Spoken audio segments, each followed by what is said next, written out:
just the war in terms of weaponry, but war in terms of motive, economic and financial. There's almost always an economic financial motive behind a war. And I got a pretty decent grip on the major wars that are going on right now. Well, I'd love to get into it. And one of the things that I haven't done a whole lot of research on is Washington's real agenda in the drug trade, the opium wars, specifically in Afghanistan. And if you would, I know you understand this very well. I mean, and for those of us who, the fact is we're not seeing this covered on mainstream media news outlets, Fox News, CNN. And this is something that, if it is happening, is absolutely huge. And if you would just point to a few of the things that we can hang our hat on and say, hey, this is why we are out in the Middle East, at least to a certain degree, regarding heroin and drug trades. Okay, let me try to cover a number of things without getting into dangerous elements. To begin with, most Americans have a wrong conception about Afghanistan, thinking that the U.S. entered that country in 2003. That's not correct. We entered in 2000 when the Russian Soviets exited, the Russians. We exited because we wanted to take over the heroin trade. Then there was the 2003 event where the big Buddha statue carved into the hillside was blown up, and some of the weepy snowflake types in the United States said, well, we need to go over there and, straighten that place out. Right. But also we came up with the false story that Osama bin Laden was behind 9/11 when it was really Langley and the Mossad and the black hats of the Pentagon. It was an inside job, but it was also a bank heist. Very few people can identify. I'll ask you, what do you think the largest private bank in the world was in 2001, not including central banks? Largest bank? Would it have been Bank of America or I'll just say Center. The World Trade Center? Well. The World Trade Center had the largest bank and the largest vault of any private bank in the world except for central banks in early 2001. Why is that fact not known among the general public? Because 9/11 was a bank heist. Mm-hmm. They stole $100 billion worth of gold bars, $100 billion worth of bearer bonds, and I learned in 2007 when I came to Costa Rica and developed some more contacts that there was a third part to that theft. The bank heist also included about $100 billion in diamonds. Okay, so we came up with a false story about 9/11 to justify invading both Afghanistan and Iraq, but we had already been in Afghanistan 3 years before. Mm-hmm. This all happened in 2003. The motive for attacking Iraq was also false. That was to hurry up, get in there, steal their central bank gold, and try to clean up all the weapons of mass destruction. Remember them? Well, that involves nerve gas and chemical bombs sold by Papa Bush to Saddam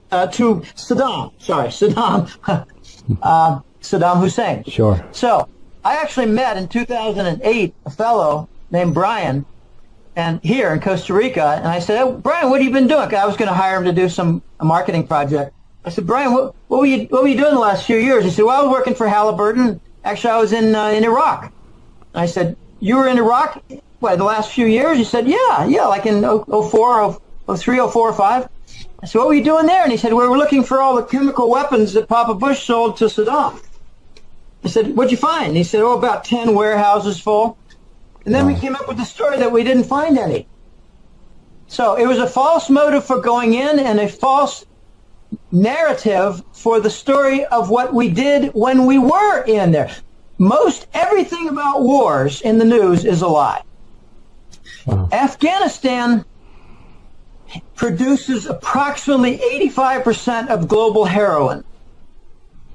You have entire battalions of U.S. Army guarding the poppy fields And I have a client, Hat-Trick Letter subscriber, who's former U.S. military, and he said, Jim, amazing, I signed up for your newsletter. I used to serve in Afghanistan. I said, could you please tell me what problem nonsense does the Pentagon tell the grunt soldiers guarding the heroin production poppy fields so that they continue to guard them? And they said, yeah, they come up with a cock and bull story that, yeah, we're protecting heroin production, but it's all for export to China, Russia, and Iran.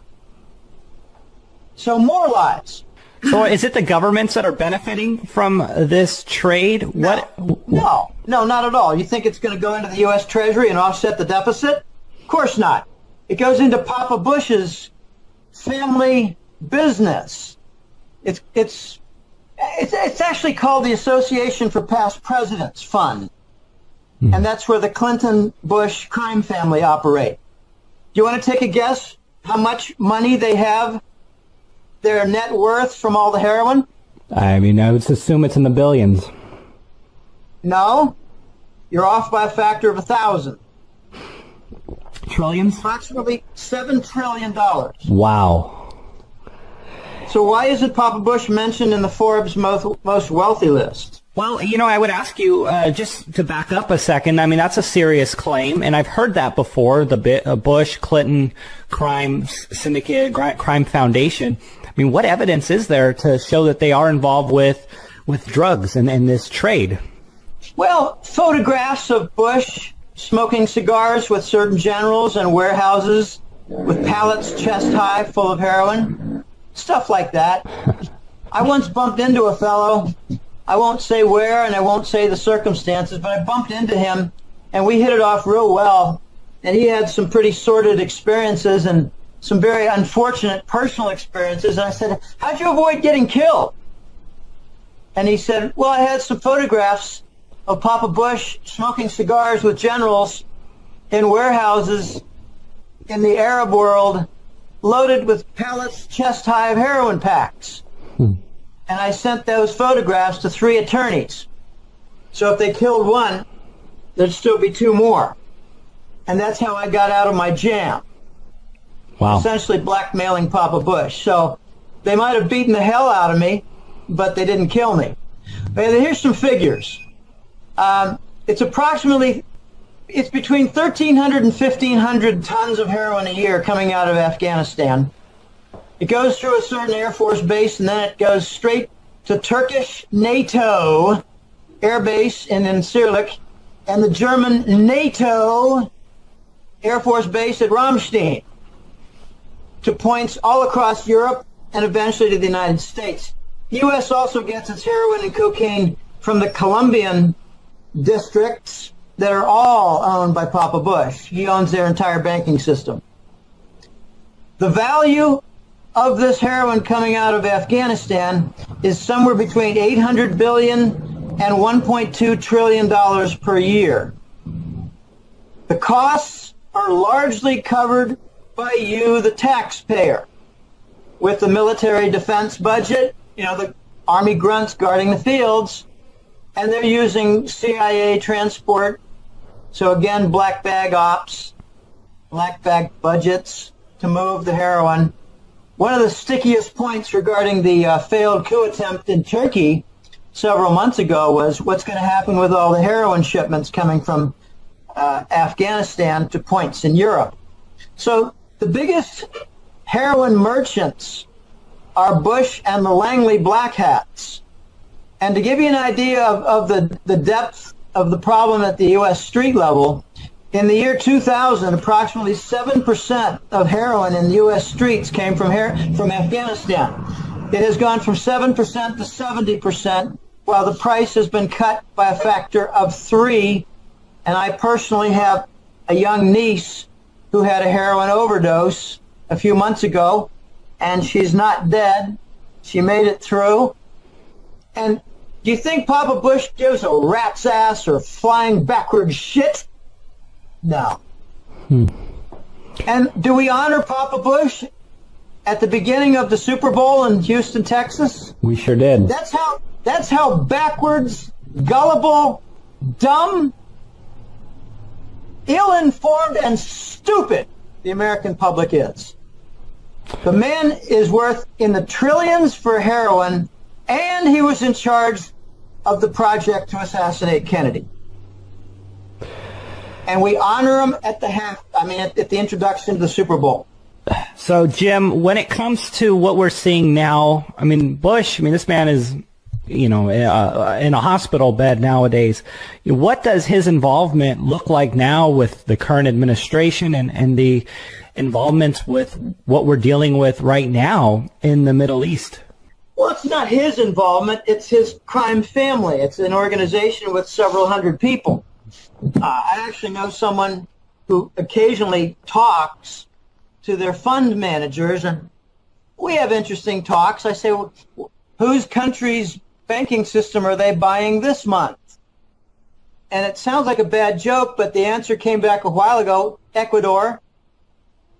So, just with the profits for a month, they bought the Ecuador banks. This is how far-reaching it is. Wow. Bush personally owns 500,000 acres in Paraguay. And for those people who are, gullible and ill-informed enough to believe that Hitler was killed in a bunker in Bavaria, Eagle's Nest, got news for you. Almost, I would say, half of the Argentine adult population is well aware that he lived out his life in Bariloche, Argentina, and just to stick a little knife in the side, Hitler had an annual birthday party in Hawaii because, hey, Hawaii is a nice place. Okay, so Operation Paperclip brought in over 1,000 Nazi scientists, bankers, and other smart people, gave them a pass on the war, brought in Mengele to make sure that all of his genetic and human experiments were exploited for Langley purposes. I'm talking about torture and human robots. Brought in Werner von Braun, who's the only one really got the publicity, the architect and designer engineer for rocketry and NASA. Brilliant fellow. But there were several hundred more. Very few people know that Wall Street banks were main funding agents for the German Nazis. Right. So treason is not new in the U.S. government, nor is heroin. The Delano family, as in Franklin Delano Roosevelt, was very involved in the Chinese opium trade. It goes on and on. The Forbes family, as in John Forbes Carey, was very involved in the Chinese opium trade. Wow. Well, this trade is not new.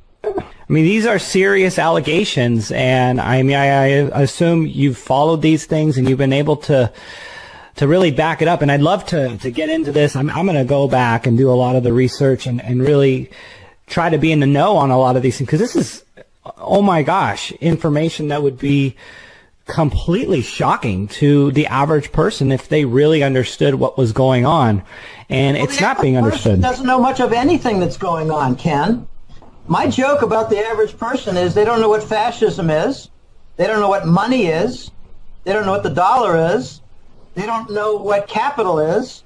And they're operating as members within the U.S. economy. Mm-hmm. Well, they think guys like Milo Yiannopoulos is a fascist because he's speaking his mind freely at a college. And they twist that into some sort of fascist statement and beat and torture and burn stuff down because they don't like what he has to say. And that's the kind of world we live in today. Well, it's getting to the point where anyone who speaks out against the establishment, which might be corrupt, is regarded as a fascist or a Hitler type. Right. What now? With all this fake news stuff, CNN is the king of fake news. They're calling all the alternative news fake news, and we got some laws. This is a desperation act by the fascists in power. I regard 2001 as the coming out party for the fascists, the neocons. Why would they call themselves neoconservatives? So, like Baby Bush and Chertoff and Wolfowitz and all these guys, Richard Pearl, and all these different guys who had their dual Israeli passports. Why would they call themselves neocons? Because Nazi would not have enabled them to get elected. So they call themselves neocons. And, I fell for it for a couple of years, and I started digging more. And hey, wait a minute. These neocons, they're fascists. Most of them have roots that go back to Nazi Germany, like Bush. Gosh, very few people know that what's his name? George H.W. Walker Bush. I'm sorry. Yeah. George H.W. Bush had a father named Prescott who was arrested for trying to do a coup d'etat of Franklin Roosevelt. But they gave him a pass. I think they threatened to kill Roosevelt. It's far more complicated than that, because Prescott Bush was asked, all right, where do you want to go in the U.S. government just to keep you out of harm's way? And he said, well, let me work with the CIA. It's young. So he started up the drug business. Papa Bush's father, guilty. They should have hanged him. He tried to do a coup d'etat of FDR. But, FDR was pretty dirty in his own way. The Delano family being involved in the Chinese opium trade. It just goes on and on and on. So what is the Bush role right now? Well, pretty much the same as a retired chairman of the board. He's a stockholder. He earns his cut, on the preferred bonds. And he enjoys a good life. But, I just hope that Papa Bush shits his pants every hour in his wheelchair. Jim, when it comes to what we saw in the last election, obviously Trump was an enemy of Jeb Bush. He said a lot of things, and they butted heads constantly. Trump beat out Clinton clearly in this campaign and has become president. Do you see him as a disruptor to all these things that we're talking about? Yes, Trump is actually part of a military coup. Let me have a little preliminary side story first about Jeb Bush before I get to the Trump military coup. Remember, Jeb Bush was running in the primaries against Trump, and there was a debate, and Jeb Bush took exception to some things that Trump had said about Bush's mother. You remember that? I do. Okay, and there was some weepy press report about, oh gosh, he insulted my mommy. Well, I've had some people insult my mommy too, and they got a push in the chest. But here's what knocked out Jeb Bush from the campaign. It wasn't from too much criticism of my mommy. It was from the Russian military interrupting the narco trade going through Saudi Arabia, because the main narco business partner for the Saudis is the Bush family. And the victim was the money line supplying the Jeb Bush presidential campaign. So the Russians interrupted the money flow for the Jeb Bush presidential campaign, and he had to drop out. So wouldn't that have been a more interesting news story to read in the New York Times? Gosh, if the New York Times was shut down tomorrow, and along with CNN, I'll throw a party. These are fascist publications and broadcasts for journalism. Well, to be fair, on the less conspiracy side, Jeb Bush was not likable. He did spend millions of dollars, and people were not converting. People were not interested in another Bush, and he spent a lot of marketing dollars to not convert the voter. Well, that's probably true. And there's another little side story about Jeb Bush. When his brother, the moron Bush, Little George, when he was running for president and the vote took place in 2000, Jeb Bush, as governor of Florida, did him a favor. He did something illegal that was never prosecuted against the governor. If you're guilty of a felony in Florida, you lose your right to vote. But if you've got a traffic violation against you, you're still allowed to vote. But Jeb Bush made over 100,000 black voters ineligible to vote because of traffic violations. You think that helped moron George to win the Florida election? I mean, with or without the hanging chads? Okay, let me get to why Trump is part of a military coup. This is a very dangerous game, Ken. Let me back up to 1995. You remember the Sandia Labs story of the stolen weapons schematics? I don't. China? I was a little young back then. Okay, I was not. I was in my 95. I was in my 40s. It was a very interesting story. Sandia Labs is a weapons development location facility in New Mexico. This was probably the first real big sales item by the Clinton Foundation. They sold some actual weapon systems, including the F-22 fighter aircraft, to China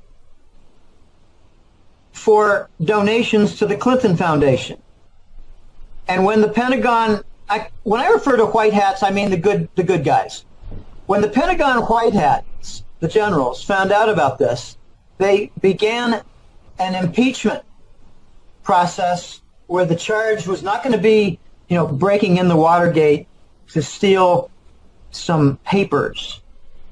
The charge for the impeachment in 1995 against Clinton was going to be treason, selling weapons to the enemy through the Sandia Labs with their Canadian charitable organization called the Clinton Foundation, taking in the money.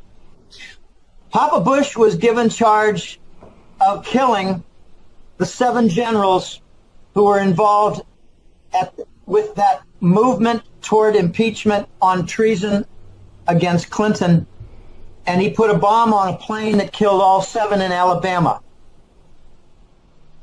A couple months later, the Oklahoma City bombing took place, where the patsy, Timothy McVeigh, was given full credit. Mm-hmm. Let me give a little introduction on chemistry and physics for those who slept through their high school classes.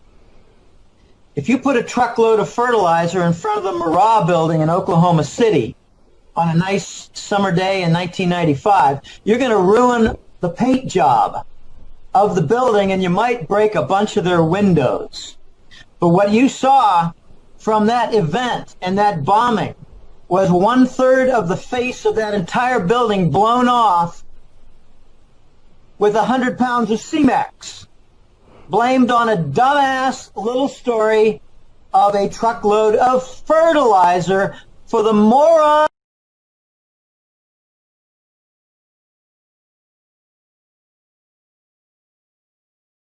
So that begs the question, what was the purpose of blowing up the Oklahoma City federal building called the Murrah building? 2, a distraction from killing 7 generals. And if you look at the archives within the Pentagon, you will see no evidence of that event. It was wiped clean. Furthermore, that Oklahoma City building contained records for Fannie Mae for that whole Arkansas, Texas region. Bush, as president, Papa Bush, and had a home in Houston, Texas. There are offices of Fannie Mae in Houston, Texas to, approve mortgages and the like. Set up bonds and, send them to Washington for approval and sale. Arkansas is the home of Clinton. They happen to both be in the same region for the Oklahoma City building, where the Fannie Mae records were destroyed, where Papa Bush and Clinton stole $1.6 trillion through Fannie Mae. So crime, murder, treason, drugs, heroin, it's not new. It's not a new event. The movement in the Pentagon after the killing by Papa Bush of the 7 generals was called America First. Now remember, after that event, Clinton went crazy, firing and forcing into retirement a couple hundred generals. And the issue was this: are you loyal to the narco barons, or are you devoted to the Constitution? The loyalists versus the constitutionalists. And if they were loyal to the Constitution, devoted to it, they were fired. And a purge took place that continued with Baby Bush, who got rid of another 150 generals who were devoted to the Constitution. And that movement continued with Obama, who was the 3rd in the line of the neocon fascist presidents. I call it the narco line. All three are drug addicts. Clinton, Baby Bush, and Obama are all cocaine addicts. That's why their medical records are not produced to Congress by law. Wow. So Obama continued the firing, and there were approximately 500 generals and admirals who were fired. Remember, they were fired. They weren't killed. They continued to breathe and make phone calls and meet in Idaho, where the America First movement had its annual conference. Do you remember how many times Trump mentioned America First at his inauguration speech? I seem to remember him saying that quite a bit, but I don't know if it was at the inauguration or at other speeches. It's at inauguration, and it was very much intentional. What was he saying? If America First was the Pentagon organization to take back control of the U.S. government and make it a constitutional basis again. Wow. Trump is their champion. Does that explain why 4 generals are on his cabinet? It sure does, actually. A lot of dots being connected here. Do you suppose each one of those generals is a member of America First? I don't know. I pretty much guarantee it. Wow. Okay, so that's what I think about Donald Trump, and he's got a very difficult game going because his primary opponent is not CNN. Those are the mouthpieces. His primary opponent is the Bush family and the black hats in Langley. Okay. Well, he then does have his work cut out for him. Jim, I want to get to something here, which obviously is all connected. You talked about how the Bush family is purchasing, stocks around the world and central banks. I want to get to your thoughts here on this mega trend. What's going on economically and specifically with the stock market? What do you see happening going into 2017 and 2018 regarding stocks? Is a bet against the market a bet against the establishment? And do you think the establishment is losing ground moving forward here? If you were to make a list of 10 institutions and facilities and markets, the stock market would be number 10 for me. Bottom of the list. Okay. People care about the stock market because they've got 401ks and IRAs. Exactly. And because the Dow is over 20,000, they remain asleep like, low IQ dogs who don't follow what's going on with the dollar, with the banking system, with international rules, with new non-dollar platforms. They remain asleep to all these important concepts because their stock account is lifted by illicit means from the Federal Reserve and Wall Street banks with phony money. Okay, so what's the trend then? I don't really care about the stock market, Ken. Okay. I don't really care about it. I hardly ever talk about it in my newsletter, and it's not really important except as the opium to keep the American public asleep. Then what do you see as where do you see things headed? What is the big trend? I mean, where's this culminating here that you're forecasting, going into the end of this decade and into, to the 2020s? Where are we headed? We're headed to a world where the dollar is not the global currency reserve, where the dollar is going to lose its valued privilege. And again, I'm speaking mostly to people who don't know what even that means. And I like to try to help people along. When I say the dollar is going to lose its global currency reserve and its global standard status, I need to explain that because Americans don't know what it means. I think 90 out of 100 people don't know what it means. Sure.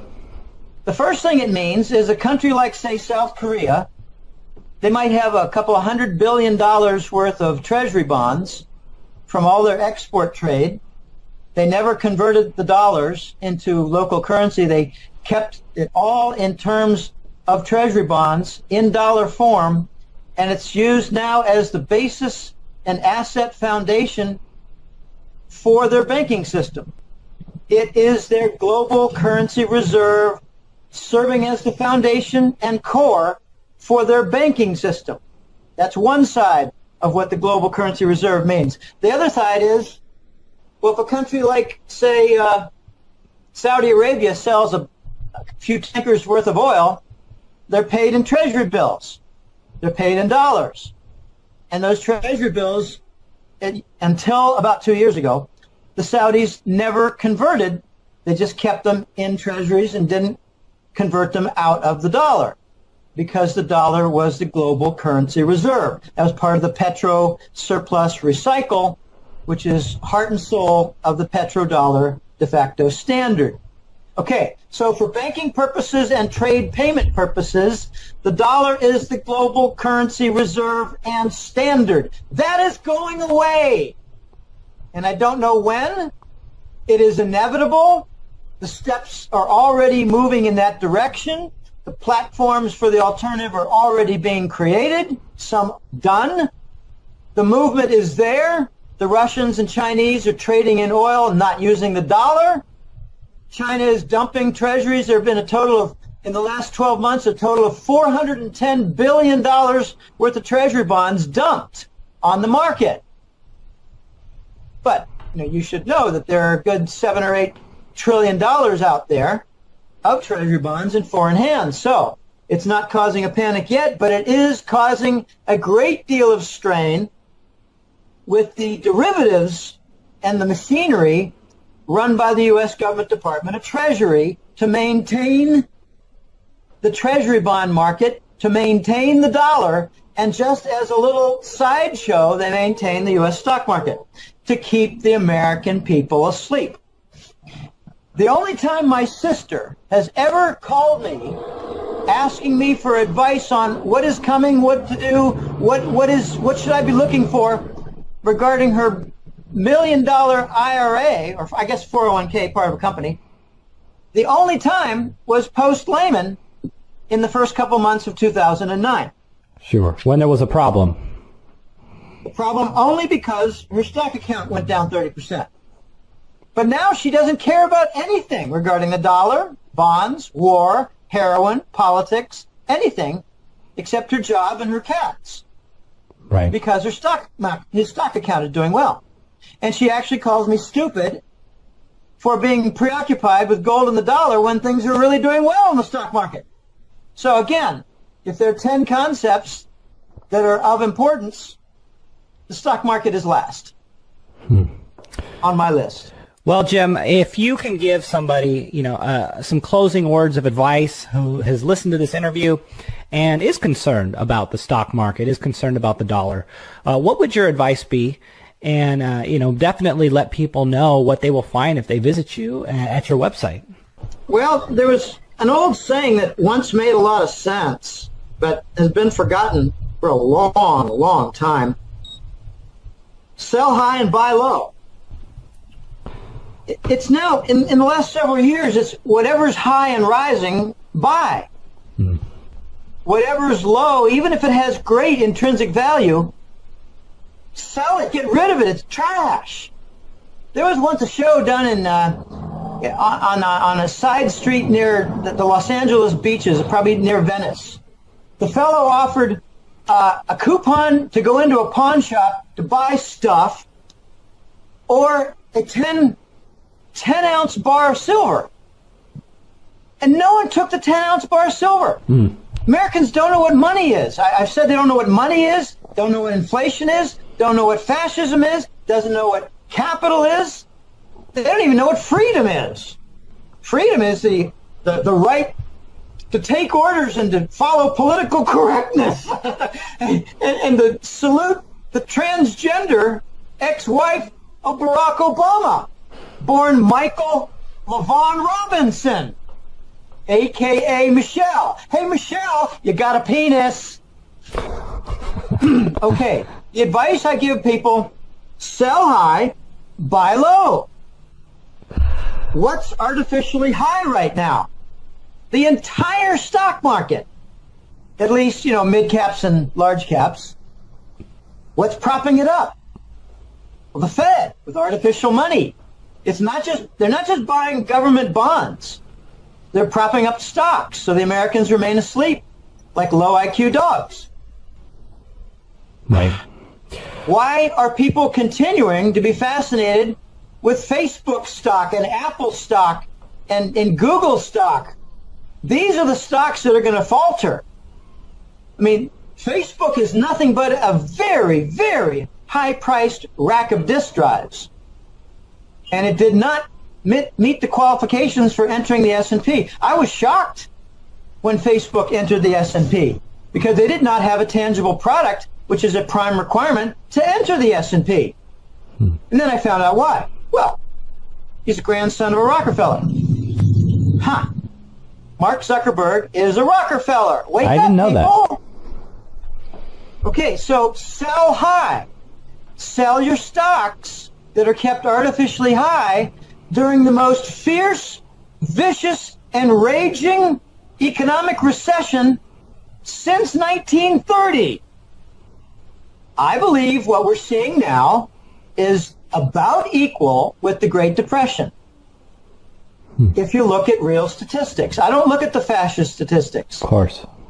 You can't say we got 3% growth, 2% growth, when they claim we have 1.8% inflation, when the Chapman, C-H-A-P-M-A-N, the Chapman Index, based on, I think, 50 different cities and a basket of 500 items, has been running calculations of CPI for the last 12 years, and it's running 8 to 9% pretty steadily every single year. So that means what they claim is the GDP for economic growth is wrong by the amount of their lie.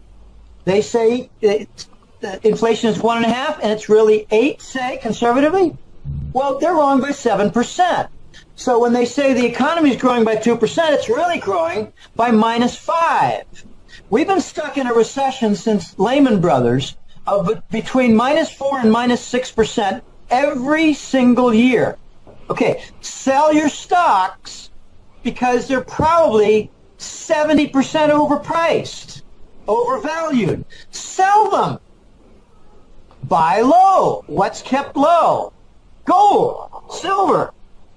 Does anybody who's listening, I guarantee there's some, but I think it's an extreme minority. Does anybody listening have the awareness that when it comes to the actual gold sitting in the COMEX and other vaults for sale, the gold has approximately 300 different claims for that single ounce? 300 times as many demand items as the supply item. Wow. Yeah, we do cover that, and it's amazing. Yeah, and silver is something like 70 or 80 or 90 to 1. Okay, so that means the price for gold and silver are both ridiculously artificially low. So sell your stocks and buy gold and silver. Yeah, let me tell you a quick couple stories about gold and what the actual price is. I pay absolutely no attention to the COMEX price. It might say 1280 or 1310 or something like that. I don't really care because the last time I checked was about 3 or 4 weeks ago. I don't care about stocks and I don't care about the COMEX gold price. What I do care about is the Voice, who is a good source of mine from Central Europe. He's a gold broker and an international consulting agent. The Voice told me, this was right around the Christmas time, early December, and then he had another story in early January. He said, Jim, there was a sale that I was aware of. Some friend of mine, a guy I've known for a number of years, and he bought some gold. I don't want to tell you, I'm not going to say where the source was for the gold. And he sent me a picture of a bin. It was like a little mining rail car. And the bin had about 80 to 100 gold bars on it, and each bar probably was 10 kilograms, 60 pounds. No, what was that? 30, 10 kilo, 10, 20, 25, 30 pounds. Okay, and it had about 100 bars on it.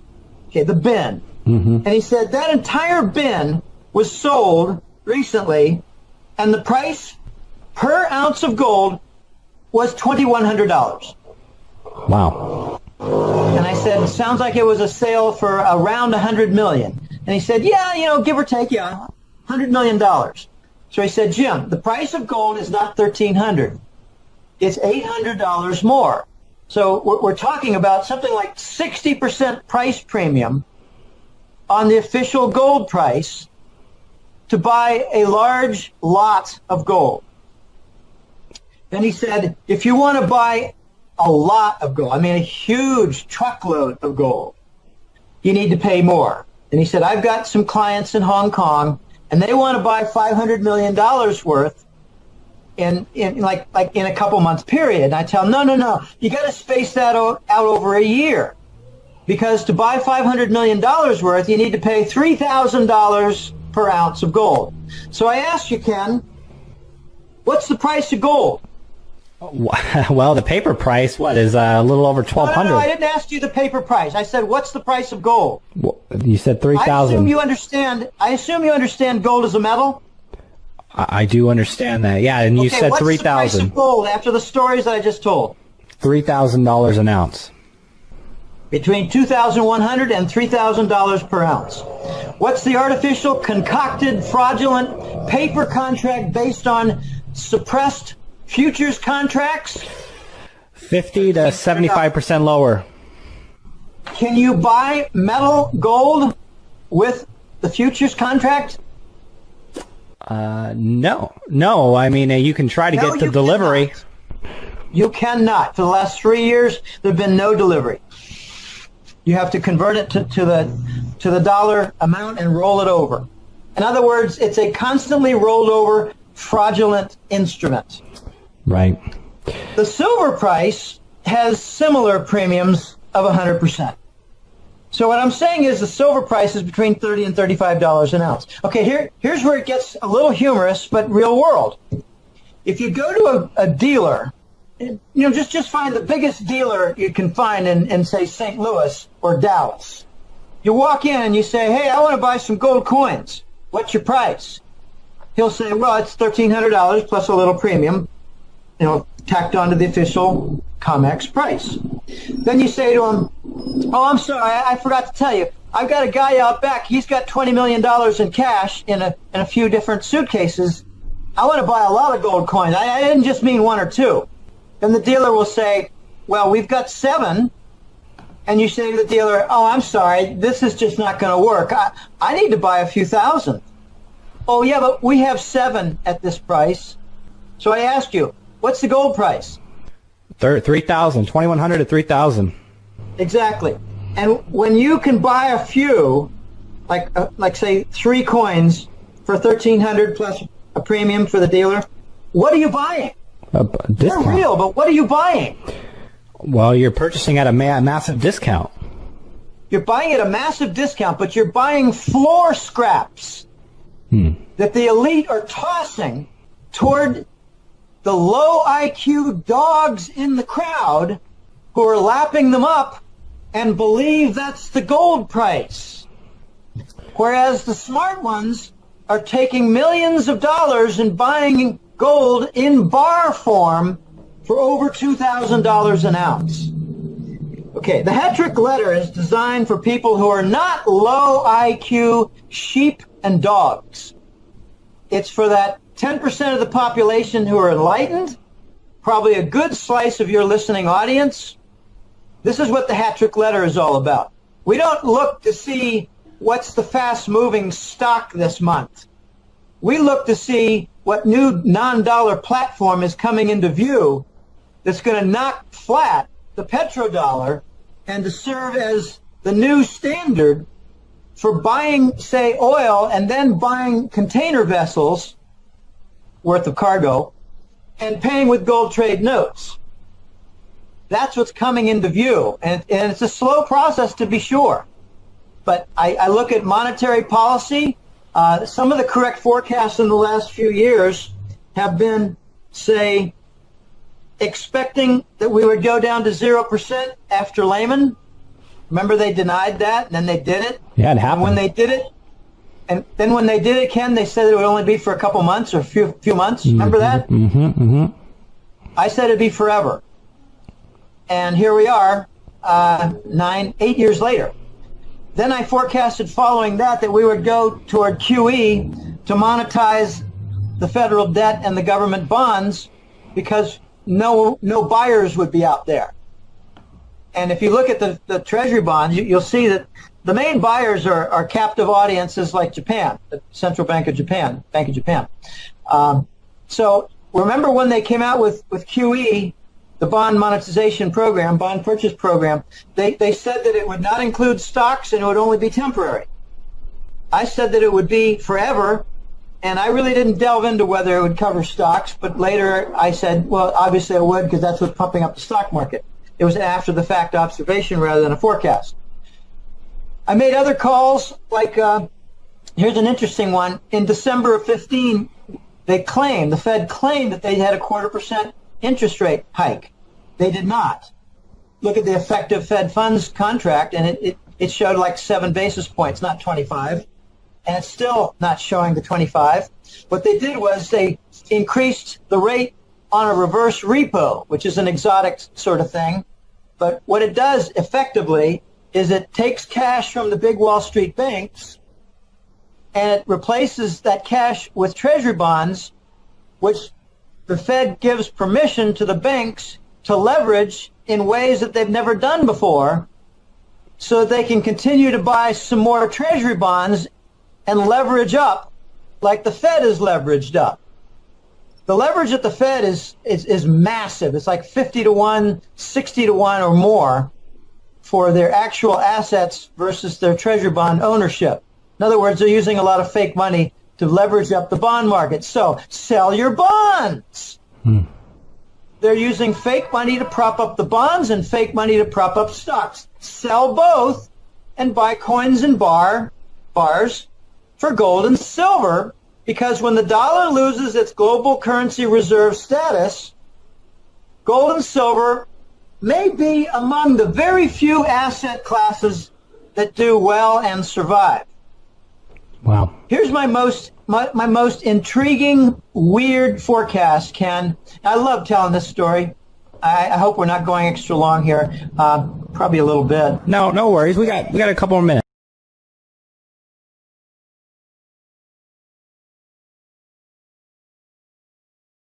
Nuremberg banker trials for extreme trillion-dollar fraud and financing of war with narco money. It's just not going to happen. We're not going to have any banker trials. We're not going to have any justice at all with the big bankers. Instead, we're going to get them scrambling to survive, and maybe some of them will lose a good deal of their wealth. And I piped in, I would think some are going to get killed, wouldn't you? And he said, probably. But that's another story for another day. So I put together a theory. And the theory went like this. This was, remember, 2011. This is before any bankers were killed. I said, here's how I think it's going to happen, Mr. Voice. He has a name. I'm not going to tell him the name or his nationality. He's a man from Europe. I said, here's how I think it's going to go. You have the vice presidents, you have the board members, you have the higher levels, you have the directors. They're all high level within a bank. And then you have the very low level, and by the way, the high level, they know exactly what's going on. They know, for instance, that in overnight bank transfers, they do occasionally use a heroin pack that weighs 10 kilograms and is worth very close to what a bar of gold is worth. They are aware of that. They are aware that J.P. Morgan was sold to the Chinese property conglomerate as part of a U.S. government debt default. They are aware of those things. But the lowest level people like tellers and, bank branch manager, loan officers, whatever, they don't know anything. They don't even know that the mortgage rates are based, for the 30-year mortgage, are based on the 10-year bond and not the 30-year. They don't know anything. They're dumb. They just don't even know their own business. They just show up to work and collect a paycheck and make sure things get done. I've gone to 5 different banks in the 90s asking them, how do you base your rate? What is it based on for the 30-year mortgage? Every one of them said the 30-year bond. Every one of them was wrong. It's the 10-year. They roll it over. They roll the risk every 10 years. Okay. Where was I going with this? Oh, yeah, here's the forecast. I said that the middle-level bankers are at risk. They know too much, but they're not high enough ranked. So they're going to be murdered.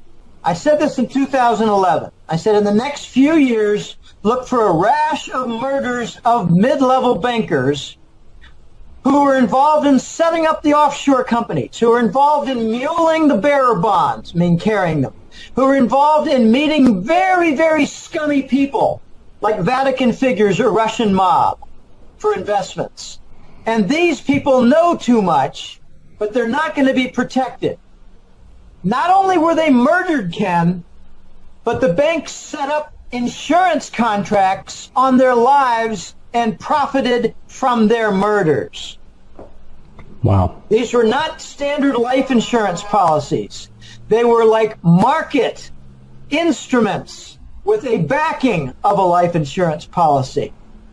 So they murdered John QX at J.P. Morgan because he knew too much about the Caribbean setup of Enron, and then they profited from his life ending on that life insurance policy and told his widow, here's a little $10,000 bonus or some little bone.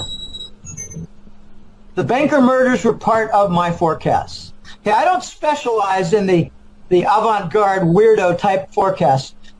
More recent forecasts are that the Italian banking system will collapse, that the Italians and the Greeks together will force a breakdown in the Euro Union and the currency. And a more recent forecast also is that the NATO Air Force bases and the alliance will be fractured, and revelations will come that they're for narcotics transport. I have a client who met me in August, and he said to me, Jim, I've got a good friend who served in Vietnam, and he was at a very, very large Thailand-based Air Force base.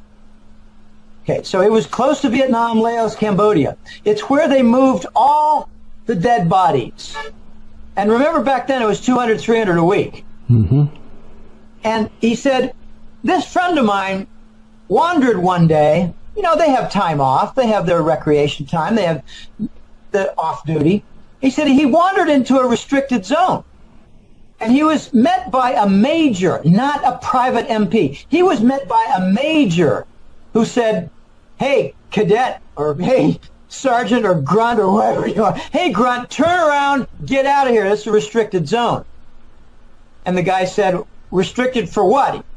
Isn't this where all the coffins are? And he said, yeah, this is the morgue. Get the hell out of here. So he did a little more digging, and he concluded, based on all he heard and all he saw, 100 pounds of heroin shipped out with every dead soldier in the coffin. So I ask you, do you think the Pentagon really minded that there were several thousand dead soldiers? Well, I guess not. No, we know that there's a lot of nefarious things happening. That's a lot of heroin. So the heroin is compliments of the U.S. military and the Central Intelligence Agency, again, to keep the public not just distracted and dumbed down, but doped up. Wow. Well, Jim, I mean, those are, we've talked about some things here that have just serious implications. And you know what? I hope to, for myself, do more research. And you know what? I will be following your work more closely and, you know, doing my own independent research as well. So again, thank you so much for coming on the show with me today and educating us on just years of knowledge that you've acquired. And, you know, and thank you for educating people in general, because it is very important, because right now there's so much censorship and so much of an agenda that's out there that people aren't being told what they need to be told. And I know you're out there doing your best to get the truth out. So again, thanks so much. Well, you know, when we started the show on the preliminary, I mentioned to you earlier that I really don't like to focus on war and politics, and related within there is the narcotics and drugs. And I want people to know that the hat trick letter, which is found on www.goldenjackass.com, It is not focused on war, drugs, and politics. I do have a chapter last month and in December, and I will again this month, on the Trump administration and the directions it's going.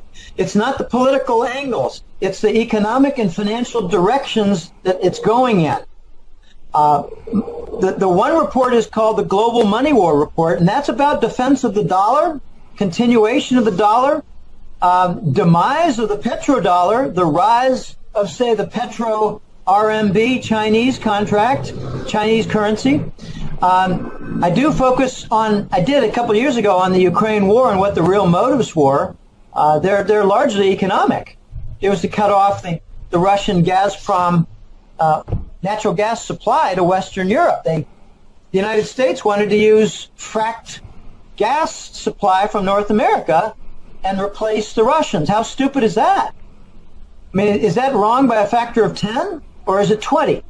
So we got a lot of lies in the press. Anything you read about Ukraine is largely a lie. We got micro-nuclear bombs being used there that are small enough to be called and blamed, the plausible deniability, to be called a conventional bomb. But people on the ground are reporting that the effects are identical with the nuclear radiation because they are nuclear bombs. They're just smaller. I focus lately a lot on China, Russia, and Iran, and to some extent India, for how they're moving toward the Eurasian Economic Union, which I prefer to call the Eurasian Trade Zone, because they're going to adopt a non-dollar standard for both banking reserves and trade payment that knocks out the dollar as the global currency reserve. So this is how the dollar is going to go away, or an urgent need will be put upon the American economy for a replacement. And for what? To assure import supply. This is where rubber meets the road for the dollar, and the need will arise for a different dollar, a domestic-only dollar, because, except for, to some extent, the euro, the dollar is the only currency out there that's used widely on an international basis, but is also a domestic currency for a country, namely the United States. The European Union has the euro, and there is some euro that you see in Panama. There's euro that you see in Switzerland. That's not part of the Economic Union, by the way, the European Union. And there's some euros I see in Costa Rican banks, but it's very, very minor. So the dollar's going to lose its privilege. And I call it a privilege because we're running a $550 billion annual trade deficit, and we're not paying that bill. We're letting it build up every year in the form of foreigners collecting more IOUs in the form of Treasury bill, and it's not going to last much longer. I don't know how much longer, but it's not going to last another 10 years. It's not going to last another 5 years. Probably not going to last another 3 years. May not last another 8 to 10 months. So big changes are coming. Trump has a huge challenge right now. He needs to do his big projects, like the $1 trillion infrastructure projects. He needs to do that on debt extensions or foreign holdings of treasury bonds or foreign investments. And we got the $1 trillion promise from the Japanese, where the tool, again, U.S. government tool running another country, Shinzo Abe in Japan, he has pledged $1 trillion from their pension fund. He did not obtain approval from the Japanese parliament to use that $1 trillion in such manner. But Trump has worked a deal where, let's see if it happens, don't know. That would be quite an interesting move if $1 trillion in Japanese money goes to rebuild the infrastructure in the United States with highways, bridges, port facilities, railways, truck rail